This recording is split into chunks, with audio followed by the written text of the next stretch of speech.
La letra con sangre entra. Bueno, seguramente no viviste esa etapa. Yo sí la viví. Y lo que te puedo decir es que, pues sí, se aprende a base de trancazos, de borradorzazos, de gizazos, de cocos y de cosas por el estilo. Pero ahora la educación ha cambiado. Por lo menos ese trato ha cambiado. Pero hay maestros, hay alumnos y hay padres y madres de familia que están pidiendo cambios en la educación precisamente por la falta de autoridad. ¿Cómo está este tema? Bueno, lo que sí sé es que urgen cambios y que si seguimos haciendo lo mismo, vamos a tener los mismos resultados.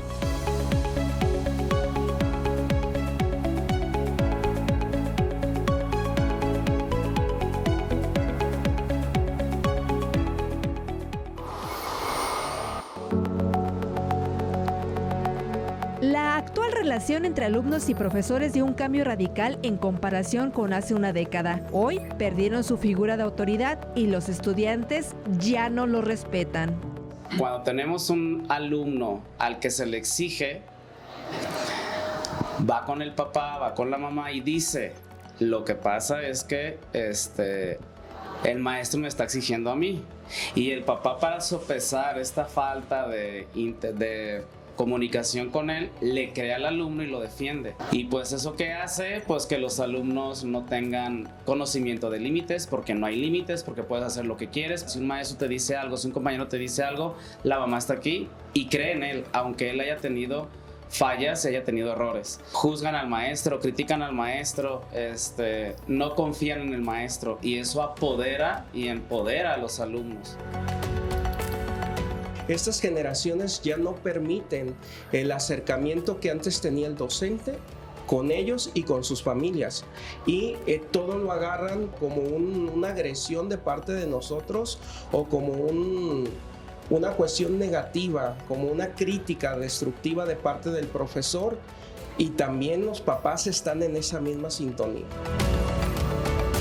Maestros de secundaria educan hasta 47 alumnos por salón, cuidan lo que dicen para no tener problemas con los papás y siguen protocolos educativos. Todo eso les causa estrés.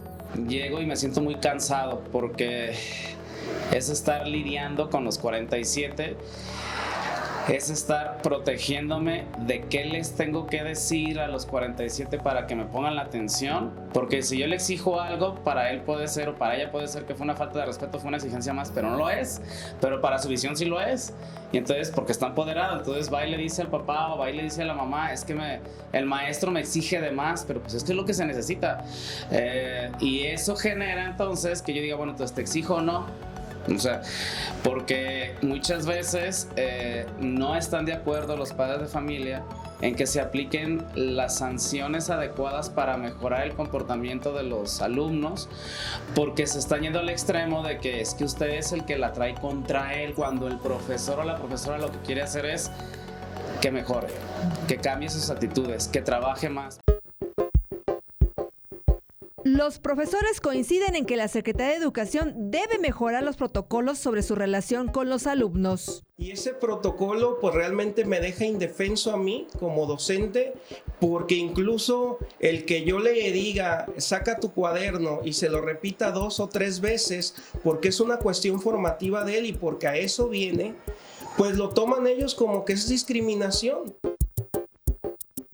Los profesores señalan que no corregir a los alumnos afecta su aprendizaje y en un futuro, cuando ejerzan un oficio, sus conocimientos no serán confiables. Con imágenes de Melissa Álvarez, Telediario Gloria Reza.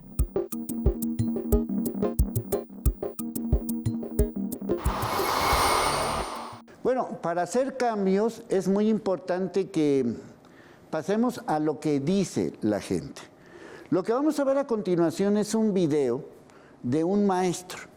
Es un video de un maestro de los tantos maestros que hay en este país. Vamos a ver qué es lo que dice, porque con base en su testimonio, pues espero que haya cambios. Hola, ¿qué tal? Hola, ¿qué tal? ¿Cómo estamos? Pues aquí terminando mi jornada de trabajo el día de hoy. Un día difícil, bastante difícil.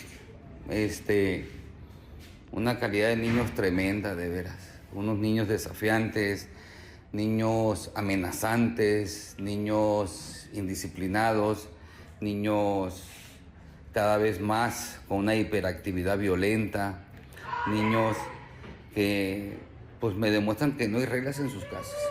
El día de hoy fue un día difícil, muy difícil. Hablé con los papás, de sugerencias, esperemos que esto cambie.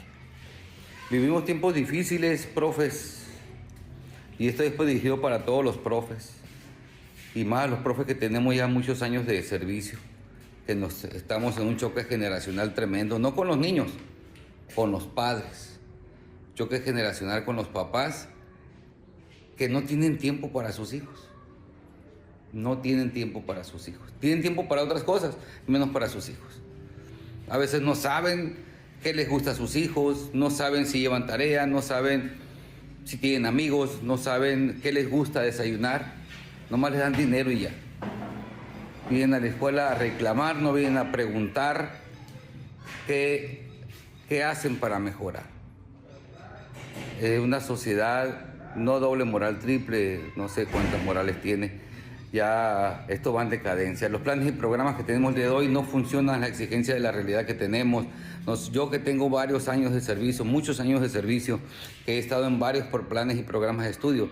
Este programa de la nueva escuela mexicana, para mí en lo personal, ha sido uno de los fracasos más marcados que ha tenido la educación en México desde el Plan 83, que era un muy buen Plan 93, etcétera. Muy buenos planes de estudio. No sé por qué el gobierno, no sé por qué el sistema cambia los mejores planes de estudio y mete otros planes de estudios que no funcionan. Probablemente este plan de estudio funciona en Noruega, funciona en otros países donde hay otra cultura, otro pensamiento, hay otra economía, hay otros valores, hay otra responsabilidad, pero en México no. Choca mucho con lo cotidiano. Entonces, el día de hoy me manifiesto de esa manera, de verdad, cómo han pasado los años. Esa educación, esa sociedad del padre responsable, esa sociedad del padre de familia que se sentaba con su hijo a trabajar. No, papás, los hijos no ocupan tablet, no ocupan iPhone, no ocupan nada, ocupan simplemente atención. Atención, respeto, cariño, que sean tomados en cuenta. Que su hijo no sea un Gasparín en su casa. Los buenos ejemplos hacen una mejor generación, papás. Yo los invito de veras a mejorar esta situación, esta cantidad. Para venir a estudiar se requieren actitud, ganas, buena educación de casa principalmente. Una buena educación de casa. Si no hay una buena educación en casa, la educación no va a funcionar, porque el profe tiene doble trabajo: inculcar valores y la educación que marcan los planes y programas. De verdad, es un trabajo difícil, con una sociedad de cristal, una sociedad que no le puedes hablar feo al niño, no le puedes dejar sin recreo, no le puedes mandar notas porque se va a frustrar y porque estás violentando el derecho superior a la niñez. Panflinas, como dicen algunas personas. No, papás, así no es. Si usted tiene un hijo, atiéndalo. Y atiéndalo con el mismo amor y cariño como lo hizo. Así, con esas ganas que le echó para tener un niño. Así, con esas ganas, atiéndanlo también. De verdad. Y la sociedad va a cambiar. Si tenemos papás más responsables, si tenemos papás que saben hacer lo que hacen. No papás nada más por una noche de copas, no papás por una carne asada, que ya jamás vuelven a ver otra vez a la chica, ¿no? De verdad, estamos cayendo en muchos aspectos muy malos. Saludos y que tengan buena tarde. Bueno, sobre este testimonio y sobre este caso, hablamos en Telediario con el secretario de Educación, Juan Carlos Flores Miramontes, el secretario de Educación de Jalisco. Esto fue lo que nos dijo. bienvenido, muchas gracias. Bienvenido. Muchas gracias, qué gusto estar con ustedes. Bueno, posiblemente a ti no te tocó, pero a mí sí me tocaron reglazos y, ¿cómo se llama? Platícale lo de las corcholatas. Lo de las corcholatas, ponían unas corcholatas aquí, nos hincaban. Y dicen, pues así aprendiste, ¿no? Pues sí, así aprendí a trancazos. ¿Cómo la ves ahora con esta situación? A ver, escuchaba al maestro y lo entiendo, es decir, efectivamente estamos viviendo una gran complejidad en el sistema educativo, no de Jalisco, no de México, sino mundial. Creo que estamos pagando las consecuencias de haber tenido tanta permisividad, tolerar ciertos programas de televisión, la ausencia prolongada de ambos padres del hogar. Esto es una consecuencia. Las escuelas no son otra cosa más que el reflejo de lo que se vive en la sociedad. Pero claro que nosotros como educadores lo último que debemos de perder es el optimismo, la esperanza, poner los medios y sacar adelante a la educación es lo que nos anima seguramente a la vocación docente. Elegimos ser docentes porque tenemos esta conciencia. Y el maestro decía una cosa muy cierta, la cual yo también comparto, hace alusión a los padres de familia y cómo ellos son los primeros educadores. Eso parece ser que se nos olvida, eso nunca va a pasar. Podemos reinventar las escuelas, hacerlas de jornadas más amplias, más breves, ponerles tecnología, quitárselas. Es natural porque la escuela tiene una consecución cultural, nos la inventamos los hombres hace algunos siglos. La familia no. La familia es de origen natural, si queremos verlo, incluso de un origen sobrenatural, incluso divino, y tiene una razón. Y hay cosas que a veces en este mundo de modernidad no entendemos que pueden permanecer inmutables, como lo es la dignidad humana, como lo es las características constitutivas que nos hacen persona, la inteligencia, la voluntad, los sentidos, las pasiones, y eso es lo que hay que formar, ¿eh? Sí hay que enseñar matemáticas, hay que enseñar historia, pero afortunadamente tenemos unas tecnologías, qué decir de la inteligencia artificial, que eso nos lo van a facilitar mucho. Yo decía hace poco con un grupo de empresarios que como maestro de matemáticas, que es mi área de especialización, yo necesito pocas horas, tal vez semanas, para regularizar un alumno en temas de matemáticas de secundaria, preparatoria o universidad. Pero hacer una persona honesta, honrada, respetuosa, no es una cuestión de semanas, ni de meses, ni de años, es un proyecto de vida. Hay mucha sabiduría en lo que dice el maestro, entiendo la frustración también, hace alusión al modelo nacional de la nueva escuela mexicana, comparto ciertas cuestiones, pero hay que decir que por lo menos aquí en Jalisco nos hemos determinado a trabajar juntos, y cuando digo juntos no solo hablo de padres, profesores y alumnos, hablo de la sociedad civil, hablo de la sociedad empresarial, hablo de los medios. Ustedes nos han abierto muchas veces la puerta para tener este tipo de discusiones y plantearnos por qué los niños son más violentos. Nosotros consumíamos este contenido de violencia, los modelos de superación eran gente que se dedicaba a la delincuencia organizada, eran personas que no le respetaban el derecho del otro con tal de tener a lo mejor por muy poco tiempo unos bienes sin esfuerzo. O sea, eso es el mundo al revés, como tú lo decías, Leonardo, son los patos tirándoles a las escopetas, pero creo que esto tiene límites, no es sostenible, eso tiene que cambiar, lo tenemos que cambiar. Sí. Y en ese sentido, pues es lo que hemos estado haciendo en Jalisco en los últimos años, tratar de tener un sistema propio. Hoy, con la incorporación del gobernador Pablo Lemus al estilo Jalisco, o sea, tiene esa denominación, esa característica de defenderlo ante ciertos vaivenes que podríamos discutir largo y tendido, lo de la nueva escuela mexicana, que sin duda tiene virtudes, pero también hay que decir que tiene muchas omisiones. Sí. Y en ese sentido, pues, tenemos que seguir trabajando juntos y no perder el ánimo. ¿Hasta dónde se entraría, por ejemplo, el tema de los maestros? ¿Hasta dónde se podría llegar? Porque entiendo esa línea que le toca también a los padres de familia, que ya lo mencionaba, los valores, ¿no?, que se fomentan justamente en la familia, pero ¿hasta dónde puede actuar ante estos comportamientos los maestros? Fíjate, Ani, yo dividiría la respuesta en dos. Una, hoy hasta que la ley lo permite, lo que permite la ley. No dejamos de ser sobre todo los maestros de instituciones públicas, funcionarios públicos, y hay que decir, y yo lo escucho mucho de mis compañeros docentes, este concepto de que se está judicializando la educación. Impensable esto que tú describías, el maestro que lo hace en estas épocas, inmediatamente tendría que enfrentar procesos del órgano de control interno, penales incluso, inmediatamente se separaría del cargo y demás.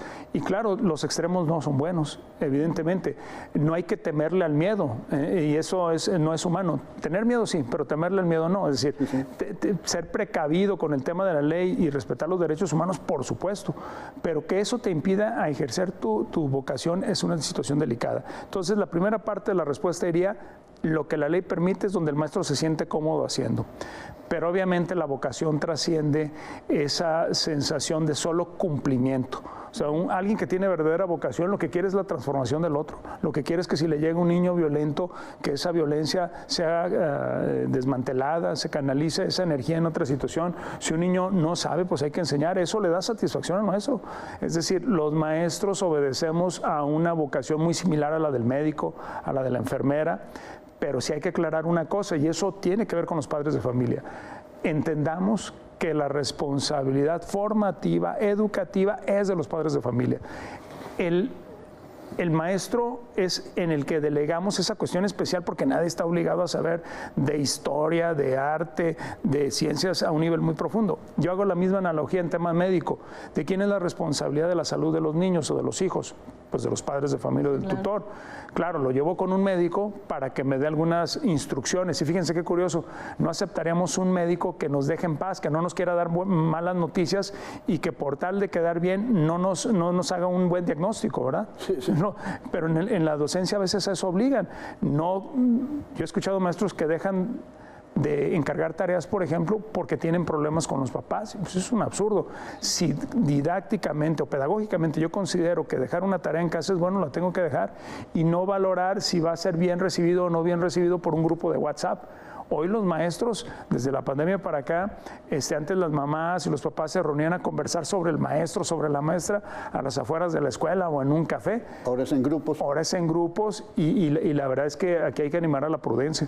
Esos profesionales de la educación están haciendo su mejor esfuerzo, y sin duda a veces tenemos casos lamentables, pero eso los tenemos esporádicamente. Cuando todos los días hablan 15,000 escuelas, muchas de ellas con doble turno, maestros que trabajan 2 jornadas en una primaria, después se van a una secundaria, una prepa a dar horas, porque hay que complementar pues el ingreso familiar y demás. Sabemos del desafío económico y hay que reconocerles su contribución. Que sepan quienes nos ven que Secretaría de Educación Jalisco vigila que nadie caiga en excesos, que respete la ley, pero también pedimos a los papás esa comprensión en el sentido de, en el hogar, hacer la labor que nos corresponde como papás. No quiero que regañen a mi hijo, pues enséñale a ser respetuoso, ordenado, caballeroso, cumplido, y seguramente lo que vas a obtener son elogios, porque también los maestros sabemos que cuando tienes un niño así, pues es producto de la casa, no es algo que hayamos hecho los maestros, es que en el hogar se vive bien. Bueno, esa es la parte fundamental, y yo quiero que no se nos olvide cuál es nuestra responsabilidad, cuál es la responsabilidad de los alumnos y cuál es la responsabilidad de los maestros. En Querétaro, por ejemplo, ya están prohibiendo el uso de celulares. ¿Aquí lo vamos a llegar a prohibir? No, nosotros no somos de esa línea de prohibir. En ese caso en particular, que sin duda nos preocupa la ciberseguridad, nos preocupa las distracciones, tenemos otras herramientas. Por ejemplo, en Jalisco, todos los alumnos que están en escuelas públicas tienen derecho a una cuenta institucional de Google. Esas cuentas están diseñadas especialmente para menores. Yo le recomendaría a los padres de familia que verifiquen que la escuela les haya dado su cuenta institucional. ¿Por qué? Porque esas cuentas, cuando tú la cargas a una computadora y usas el sistema operativo Chromebook, solo le permite a los niños ingresar a páginas aptas para ellos. Evitas la pornografía, la violencia, la suplantación de identidad, que es muy peligrosa en estos momentos, porque cualquiera se puede poner del otro lado de la pantalla y simular que es un niño de 8 años que está jugando un videojuego cuando realmente es un adulto con otras intenciones. Entonces yo diría, cuentas institucionales, tenemos escuela de padres, Recrea Familia es fundamental para nosotros. El curso de ciberseguridad es muy popular. Yo diría que lo deberían de haber consumido 1.4 millones de padres de familia, que son los padres de familia que hay en Jalisco. Todo padre de familia me parece que le tiene que dedicar unos 45 minutos, 1 hora, a ver todos estos riesgos que tienen las pantallas, y con eso estoy previniendo. Y lo más importante, decíamos, primeros educadores son los papás. ¿Quién compra el celular de los hijos? Por lo general, los papás. ¿En qué momento? ¿Cómo enseño a un papá a tener cuidados con controles parentales para tener un cierto control de qué aplicaciones baja, a qué páginas ingresa? En fin, hay algo que hacer. ¿Por qué? Porque al final de cuentas la vida está llena de estas herramientas, son con las que trabajamos y tenemos que prepararnos para ello. Bueno, mi querido Juan Carlos Flores Miramontes, te agradecemos mucho y ojo, hay que tomar en cuenta todo esto y las herramientas, no condenarlas, aprovecharlas. Exactamente, hacer buen uso de ellos, son medios.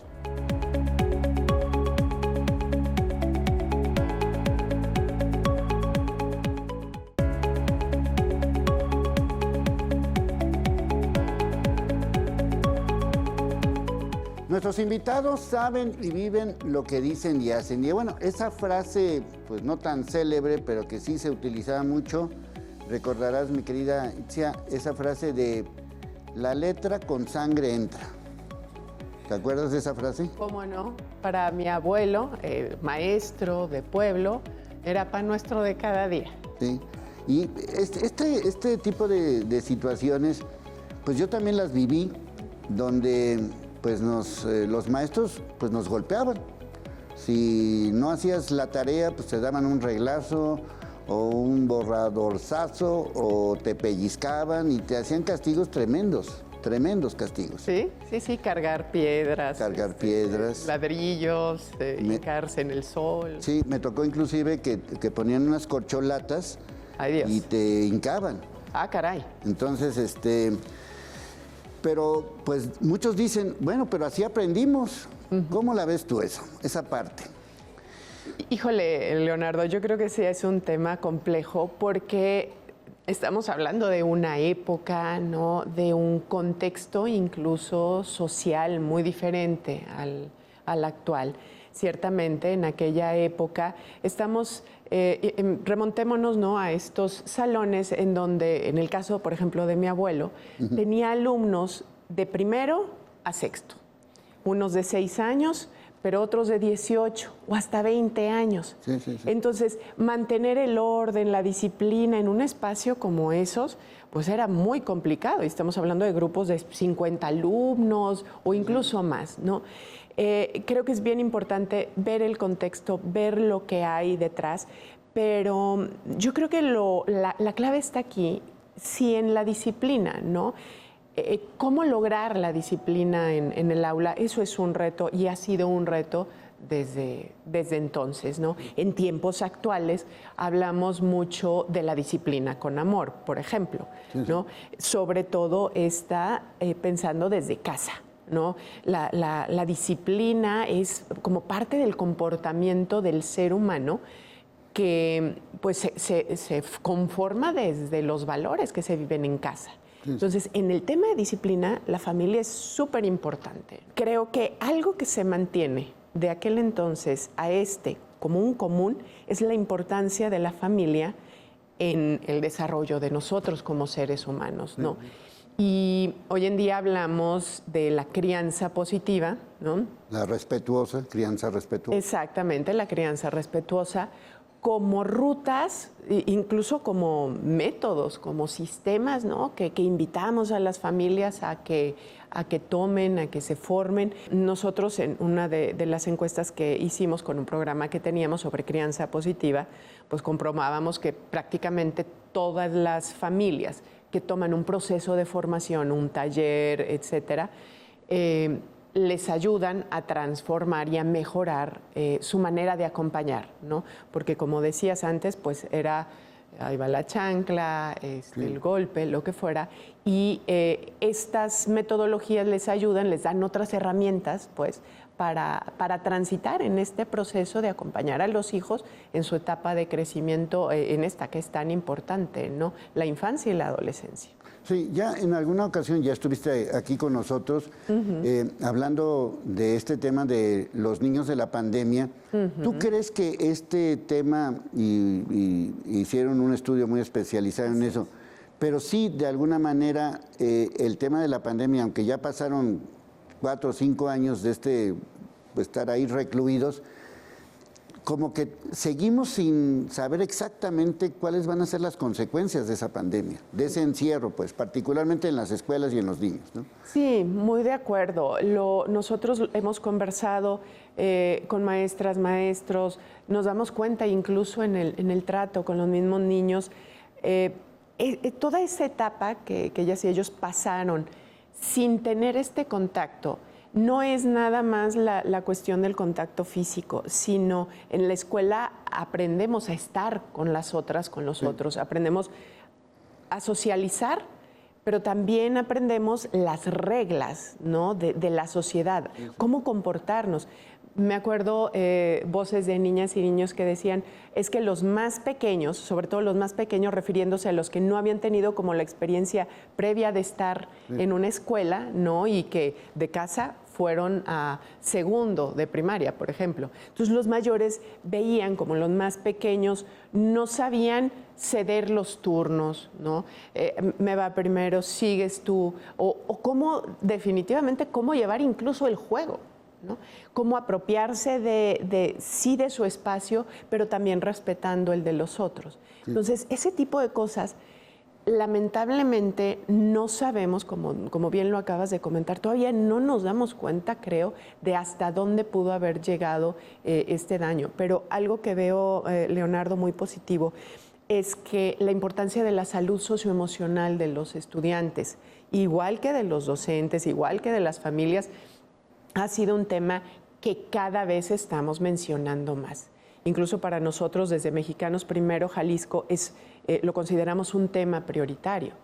Porque sin duda lo que está pasando en la mente, en el interior de la persona, pues va a afectar lo que ocurre en su día con día. Y en el caso de lo que a nosotros nos ocupa, que es el aprendizaje de las niñas y niños que ejerzan su derecho a la educación, pues muchas veces si internamente no tienen la condición, pues va a ser muy difícil que aprendan, ¿no? Cómo se concentran, cómo adquieren conocimiento, cuando su mente no está emocionalmente en condiciones de apertura, ¿no? Sí, es que lo que tú dices es muy importante, por eso mencionaba, porque hay casos donde el niño de primer año estuvo en una escuela. Sí. Cuando estuvo en segundo, estuvo en su casa. En tercero a lo mejor fue híbrido. En cuarto, pues a lo mejor ya regresó a la escuela. Bueno, han sido 4 años o 5 años de escuela, tomando en cuenta que esto empezó, digamos, del 2020 a la fecha. Así es. Han sido 4 años de escuela completamente diferentes. Cosa que otros niños no vivieron, que siempre estuvieron con sus mismos compañeritos, con los mismos maestros, en la misma escuela y en los mismos salones, ¿no? Así es. Y como parte de lo que experimentamos en cada etapa, ¿no? de desarrollo como seres humanos, digamos que se perdió para muchas niñas y niños no nada más el tema social, como hemos venido diciendo, pues sino también cuestiones académicas, ¿no? de desarrollo del pensamiento. Sí. Entonces, en algunos casos hubo familias que, bueno, pues contaban con algún acceso a internet, una computadora al menos, que a veces seguramente se tenían que dividir entre 2, 3 hermanitos, pero hubo quienes no contaron ni con eso, claro. ¿no? Entonces, ahí nos viene otra problemática, Leonardo, y es la brecha. La famosa brecha de aprendizaje, ¿no? Entonces hubo quienes pudieron más o menos seguir un proceso, pero hay otros tantos que definitivamente no tenían elementos, ¿no? para aprender durante todo ese tiempo, y eso también les lleva a una frustración. Las niñas, los niños se dan cuenta cuando no saben y se sienten mal por no saber. Sí. Y luego eso detona toda una serie, o puede detonar toda una serie de otras problemáticas emocionales e incluso psicológicas, ¿no? Sí, lamentablemente. de esos temas también hay que hablar porque, pues más allá de lo que vemos casi todos los días, pues hay agresiones de todo tipo, ya hay personas muy afectadas y sobre todo, a final de cuentas, pues ahora sí que nadie nos educó para vivir lo que estamos viviendo. Por eso urgen cambios.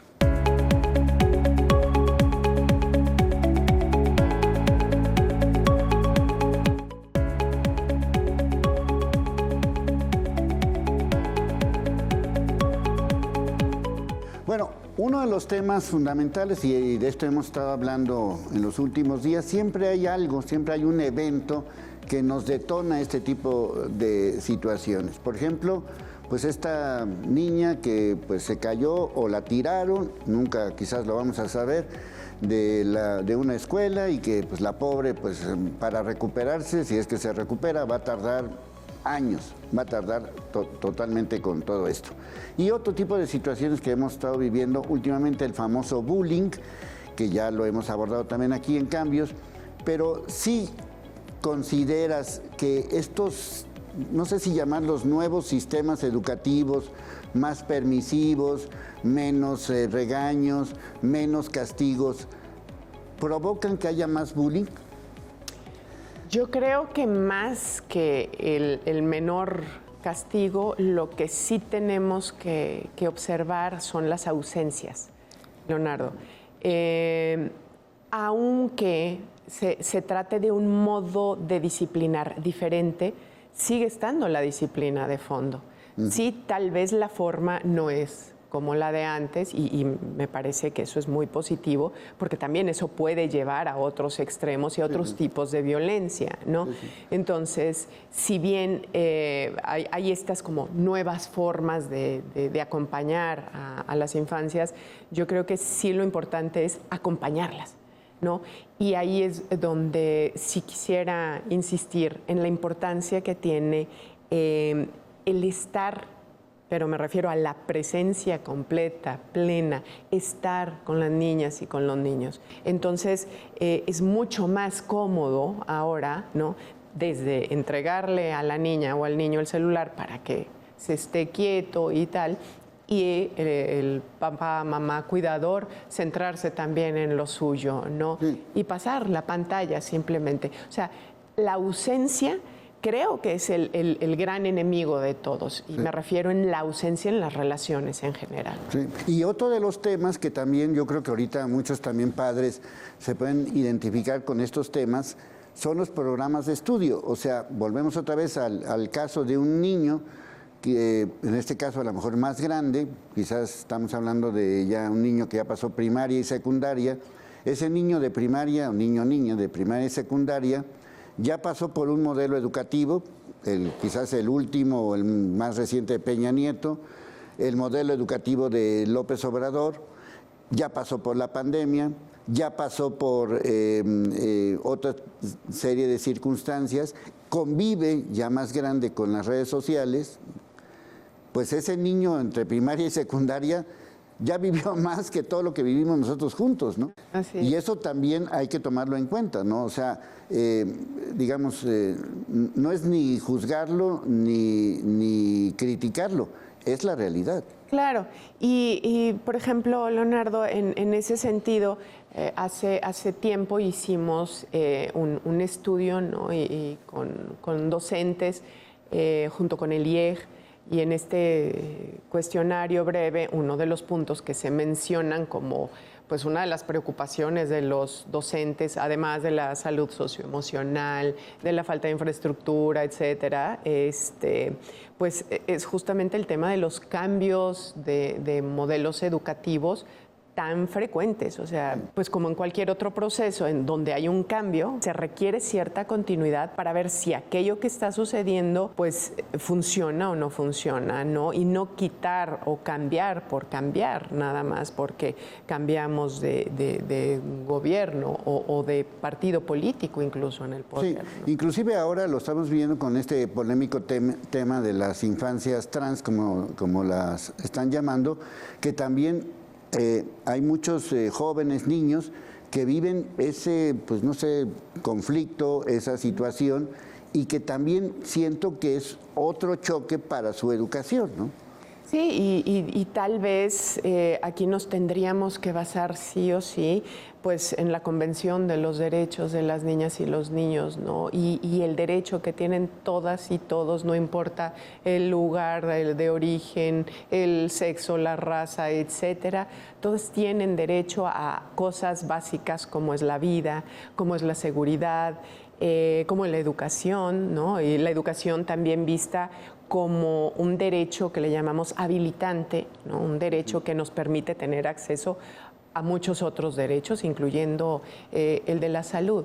Entonces, más allá de la condición de las personas, sí me parece que es un momento históricamente relevante en cuanto a que no debemos perder el foco, ¿no? En cuanto a todos somos personas, seres humanos, y todos merecemos lo mismo en ese sentido, ¿no? La defensa de los derechos humanos es clave aquí.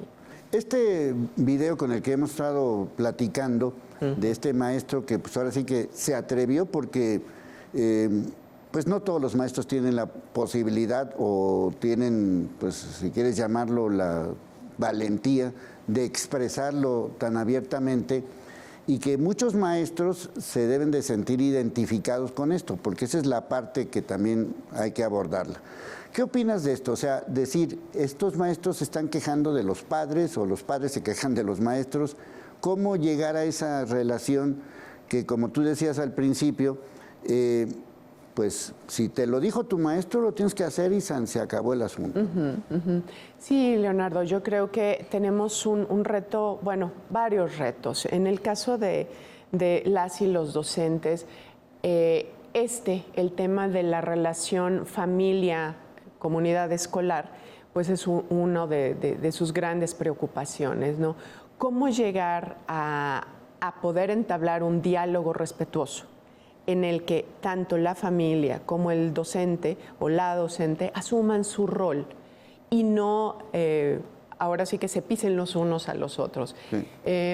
Creo que es clave, sí, la comunicación y una comunicación en el marco de ese respeto, pero sobre todo poniendo al centro lo que se tiene en común. A la maestra y al maestro lo que más le importa también son las niñas y los niños. Ahora, nos preocupa mucho en Mexicanos Primero Jalisco lo que está sucediendo con los docentes, porque, y con lo que está sucediendo me refiero a este tipo de conflictos como el del maestro, ¿no? que está narrando, en donde se asoma un cansancio, ¿no? Y me refiero no nada más a un cansancio físico. Sí, sí. Mentalmente es un desgaste muy fuerte, porque nosotros cuando estamos con nuestros estudiantes no nada más nos preocupamos porque aprendan, que eso es como lo prioritario, ¿no? Que ya lee, muy bien, ¿no? Que ya pudo hacer la suma, la resta, etcétera. Pero hay veces que vienen con cosas que trascienden el aprendizaje académico, y me refiero a cosas, como decíamos hace un momento también, pues emocionales, sí. Problemas en la casa, etcétera, y se detonan dinámicas que dentro de la escuela pueden generar cuestiones como esto del bullying, ¿no? Y entonces, pues afectar la convivencia.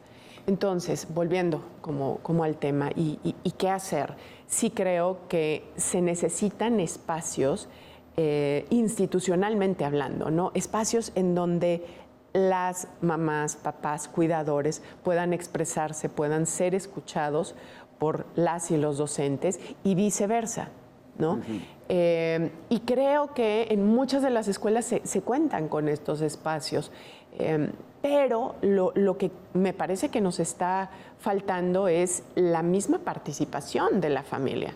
Lamentablemente es una de las, de las quejas de las y los maestros, que se convoca a juntas, y se convoca a juntas especialmente por niños que tienen alguna problemática. Justamente son los papás de estos niños los que no asisten, ¿no? Los que no vienen. Entonces nos hemos encontrado como en este dilema de, bueno, la escuela pide una formación para las familias, pero a la vez la familia no puede asistir o no quiere asistir. Y no creo que la solución esté tampoco en darles talleres en línea, porque ese mismo desánimo, sí, o falta de motivación, pues es tanto en lo presencial como en lo virtual. Bueno, como pueden ver, lo que urgen son cambios.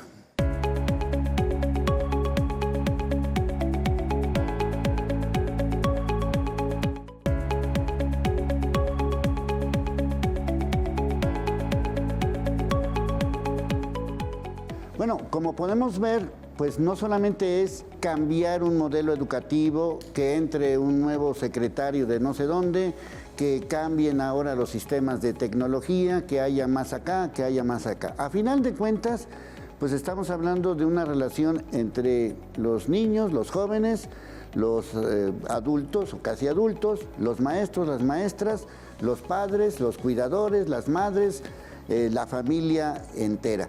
¿Qué cambios necesitamos? Y esa parte es la que, insisto, todavía no la alcanzamos a medir. Todavía esta generación pandemia o esta generación redes sociales, todavía no sabemos hasta dónde van a llegar. Ahí donde tú estás, mi querida Itzia, han hecho varias conclusiones o cambios o han propuesto varios cambios, ¿no? Así es, así es. Entre ellos quisiera traer 3 cosas a colación con respecto a este tema. ¿Cuáles cambios? Creo que uno y prioritario es escuchar con mucha atención, con mucho cuidado, con mucha sensibilidad a las maestras y maestros, ¿no? No podemos pensar que lo que están viviendo ahorita en el aula es lo mismo que se vivía hace 10 años. No. Ni hace 20 y mucho menos hace 30 años. Hay muchas cosas que han cambiado. ¿Qué necesitan los maestros? Desde Mexicanos Primero Jalisco, para nosotros eso es una prioridad. Sí, sí. Por todas las implicaciones que tiene el ser docente. Segundo aspecto, esto no está en una sola cancha, Leonardo. La relación familias con escuela es indispensable aquí. Y tercer aspecto, también esto es una corresponsabilidad que incluye a los gobiernos. Como gobiernos debemos pedir, nosotros como ciudadanos debemos pedir al gobierno estrategias certeras, estrategias, y sí, puedan ser cambios, Leonardo. El tema es el cambio con un sentido, con una dirección basada en evidencia. Y cuando digo basada en evidencia, quiero decir conociendo la realidad de primera mano y sabiendo cuáles son las problemáticas prioritarias, ¿no? Y no tratar de copiar otros modelos que no necesariamente nos van a resolver lo que nosotros estamos pues teniendo como un principal problema, tal vez, ¿no? Nosotros en Mexicanos Primero Jalisco hablamos de que el derecho a aprender se puede cumplir a través de que los niños estén, aprendan y participen. Esas 3 cosas. Y con estar nos referimos a que puedan asistir a la escuela regularmente y que las condiciones de la escuela les permita estar ahí. Y me refiero a que mientras en Jalisco todavía 16 de cada 100 escuelas no tienen al menos uno de los servicios básicos, agua, luz, lavamanos, sanitarios. Sí, sí.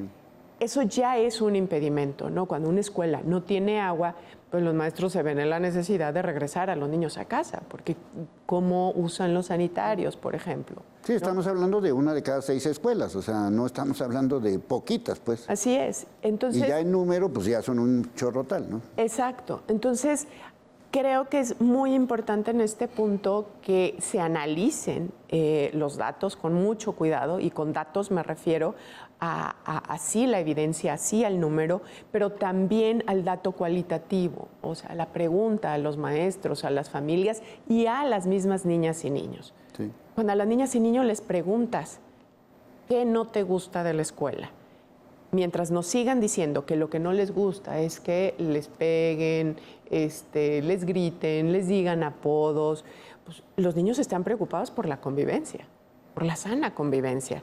No están pidiendo recursos tecnológicos, impermeabilización, ¿no? De hecho, acaban de hacer ustedes una encuesta sobre ese tema y las respuestas eran tremendas, ¿no? Así es. A los niños les preocupaban eso, temas relacionados con el acoso escolar o el bullying, los baños, y que no les encanta hacer tarea, ¿no? Pero bueno, eso también es como parte del proceso, ¿no? Entonces, un gobierno que escuche y que, como te decía, tome, no sé, la acción, que ponga en práctica sí los proyectos, sí las políticas, pero con base en esto que está siendo la prioridad para las personas, ¿no? Entonces, creemos que si bien el tema en educación no es inmediato, ¿no? Tenemos ahorita la oportunidad de arrancar un sexenio y poder decir cómo estamos ahorita y cómo queremos llegar de aquí a 6 años, ¿no? Entonces, en ese sentido, creo que Jalisco tiene una gran oportunidad, ¿no? Hay maestras y maestros extraordinarios Y yo creo que ellos son la clave también de todo este proceso, acompañados, por supuesto, de las familias, sí o sí. Sí. La continuidad de Flores Miramontes, ¿ustedes la ven cómo? En su momento también lo señalamos. Vemos como esta parte muy positiva de que no es necesario aprender, llegar y ver qué ocurre, sí, no, etcétera. sería todavía peor. Como les pasa a todos los funcionarios, ¿no? Y nos parece que hay retos, los hemos señalado, y nos parece que entonces la gran oportunidad es todos esos retos que no nada más señalamos nosotros como asociación, sino que desde la misma Secretaría, en un ejercicio muy crítico, seguramente lo tienen muy claro, pues se atiendan, ¿no? Se atiendan y se atiendan como prioridad. Porque ahora sí que, igual que con la pandemia, Leonardo, ¿de qué nos sirve que ocurran cosas a veces negativas, ¿no? Si no aprendemos de ellas? O sea, todo lo que se vivió en el sexenio pasado es un cúmulo de aprendizaje que, si se coloca en este caso el secretario, y confiamos en que así sea, desde una postura de apertura, de flexibilidad y también de humildad, ¿no? Se aprenda, se enmienden los rumbos, se aprenda, se aprieten las tuercas que se tengan que apretar, se sostenga lo que ha funcionado también, porque hay cosas que también han funcionado, y en esa ruta yo creo que nos puede ir muy bien. Sí, porque además de todo esto, pues hay que tomar en cuenta que ya como sea, murió un niño porque se quedó aplastado en una barda, que se cayó, por lo que sea, que también es muy importante eso, ya estamos hablando de un niño muerto.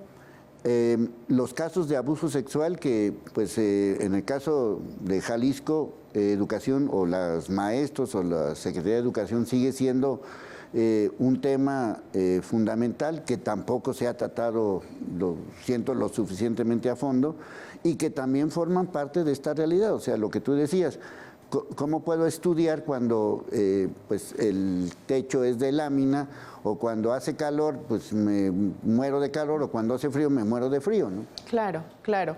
Y esas cuestiones que estás mencionando es a lo que nos referimos con prioridades. A ver, primero, para que los niños tengan su derecho a la educación, pues primero que vayan a la escuela. Sí. ¿Qué les impide que vayan a la escuela? Ahora, ya que están en la escuela, pues necesitan tener una escuela digna. Sí, sí. Y con digna me refiero no nada más a lo que mencionábamos hace rato, sino incluso cosas como esta. ¿Cuál es el estado de las escuelas, de los edificios de las escuelas de Jalisco? ¿Cómo podemos estar seguros de que esto no va a volver a ocurrir? No puede volver a ocurrir. Sí, sí. Es una vida y esa no tiene precio, ¿no? Entonces, aspectos aparentemente tan básicos como estos no están garantizados en las escuelas. Ahí es donde debemos tener muy claro cuáles son las prioridades, ¿no? Tenemos escuelas que no cuentan con suficientes maestros, por ejemplo. Algo de lo que las familias también nos han comentado con frecuencia es eso, ¿no? Sí. Hay una falta de maestros. Y entonces tenemos a maestros que a veces pues tienen que cubrir 2 o más grupos. Sí. Entonces, ¿en qué condiciones puede ocurrir el aprendizaje ahí? ¿No? Cuando como maestros normalmente pues estamos orientados a impartir pues por nivel incluso, ¿no? Ese es uno de los temas que se ha procurado ir cambiando. Sin embargo, pues sigue siendo todo un reto, ¿no? Como te decía, tener en un solo salón a niños de primero a tercero o de cuarto a sexto, como puede ocurrir en una escuela multigrado, ¿no? En donde pues hay 2 docentes, incluso uno de ellos, además de la clase, pues tiene que llevar todo el tema administrativo. Esas son prioridades, me parece, Leonardo. ¿Cómo están nuestros maestros? Físicamente, emocionalmente, mentalmente. Sí, sí. Sí, por ejemplo, este maestro del que hemos estado hablando, pues yo espero que, digo, no es de Jalisco, pero espero que alguna autoridad le haya dicho, oye, pues a ver qué te pasa, cuál es el problema, ¿no? Yo creo que un poco como escucharlos, porque los testimonios que nosotros hemos recibido son muy semejantes. O sea, decir, es que yo le digo algo al niño y ya me contesta, ya me amenaza, de que me va a acusar de abuso sexual, de que me va a acusar de golpes, de que me va a acusar de que no sé qué. Y entonces el maestro dice, pues mejor no le digo nada. Claro. Mejor haz lo que se te pegue. Y además ya no reprueban. En fin, una serie de situaciones, ¿no? Así es. Y lamentablemente lo que hay de fondo, tanto en el maestro al que hace referencia en este video, como probablemente en muchos, es una desesperanza y también un cierto miedo. Yo entiendo un miedo, ¿no? Y la desesperanza y el miedo pues no son buenos compañeros para ningún trabajo, y lo voy a hablar en esos términos, ¿no? Tú y yo estamos aquí y estamos conversando y estamos tratando de dar lo mejor de nosotros porque nos sentimos seguros, nos sentimos bien, ¿no? Pero ¿qué ocurre con alguien que va a su trabajo con miedo, pensando que no hace ningún cambio a través de lo que aspira, ¿no? Como maestros aspiramos a hacer cambios para bien en la vida de las personas. Entonces, enfrentarnos en esos escenarios como docentes nos puede llenar de mucha frustración y eso pues afectar nuestro propio desempeño con toda razón. Bueno, pues estamos hablando nada más y nada menos que de la educación. No es un asunto cualquiera porque pues de esta educación pues ahora sí que dependen todos los cambios. Bueno, pues a nuestros invitados muchísimas gracias, al equipo de producción, de información. Soy Leonardo Schwebel, cambio y fuera.